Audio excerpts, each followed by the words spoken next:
All right.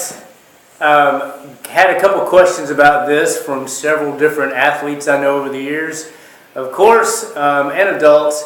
Most recently, of course, one of my rock star clients, Mr. Aiden, a young man who's really working hard and doing well at our training programs for athletic development. But one of the issues he's had come up, playing multiple sports, changing surfaces, has gone from baseball to basketball, and now he's starting to develop some plantar fasciitis. And this is really common. I get it with the soccer girls that I coach and the soccer guys, even transitioning from club sport where they're playing on grass to high school season where they're playing on turf.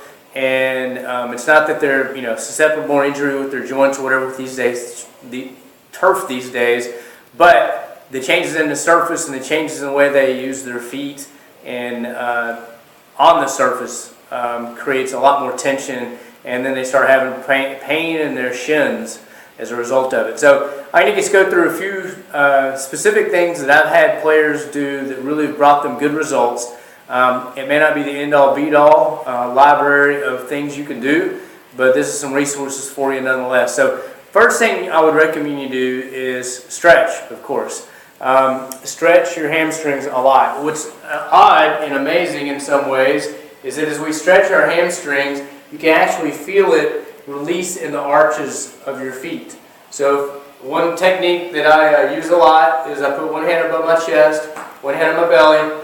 Make sure I myself or my athletes keep their back flat, and then I stretch deep into my hamstrings, and the hamstrings being elongated will actually help elongate through the calves, and then also your arches will start to relax, which then releases tension all over your lower leg. So that's step one. Step two is then working on the fascia tissue related to the shins and the calves, especially. One thing you can use is like a roller stick. You can get them all kinds of different places. Any kind of physical therapy type place, medical supply place like that. You can get them online, all kinds of different resources. And so these roller sticks, you can massage any muscle area that you want. But specifically to plantar fasciitis, make sure you go through the small muscles up and down the outside of your shin and calf, right? Make sure you do all the large muscles, both the lower calf muscle and the upper calf muscle, right?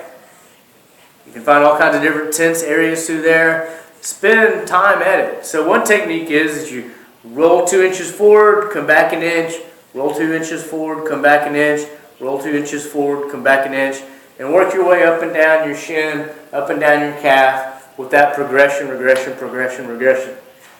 You can do the same thing, of course, with a foam roller. So while you're foam rolling your legs and your hips and your back, you can, of course, do it on your shins. One technique is to get on top of it, roll across it, bring your knee forward, roll across your shin, pull up. So you can go back and forth that way.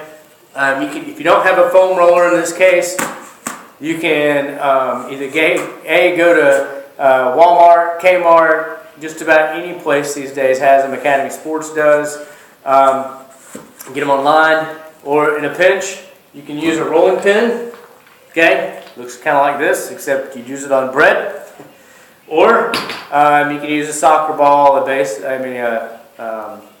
football or whatever, and you can try to do your best to roll on top of that. And then the last thing is you can get a firm ball. It could be a golf ball, a baseball, a softball, whatever. You take your shoe off. If it's your own ball, you can either do barefoot or whatever. But then you roll your foot on top of the ball, all through your arch, just taking your time, rolling around. Can't tell you how good this feels right now after being on your feet all day long, all that kind of stuff. And you really can work out a lot of the tension and the pressure that's built up in the arches of our feet. And then that helps, the old story of the knee bone's connected to the thigh bone, right? From, Schoolhouse Rock or whatever. Same thing here with muscles. So if I'm relaxing all this tension in the sole of my foot, it helps impact then how I use my shins and how I can release tension all up and down my lower leg. So those are some quick tips. If you got questions, of course, be sure and ask, and we look forward to being of help. Talk to you later. Bye.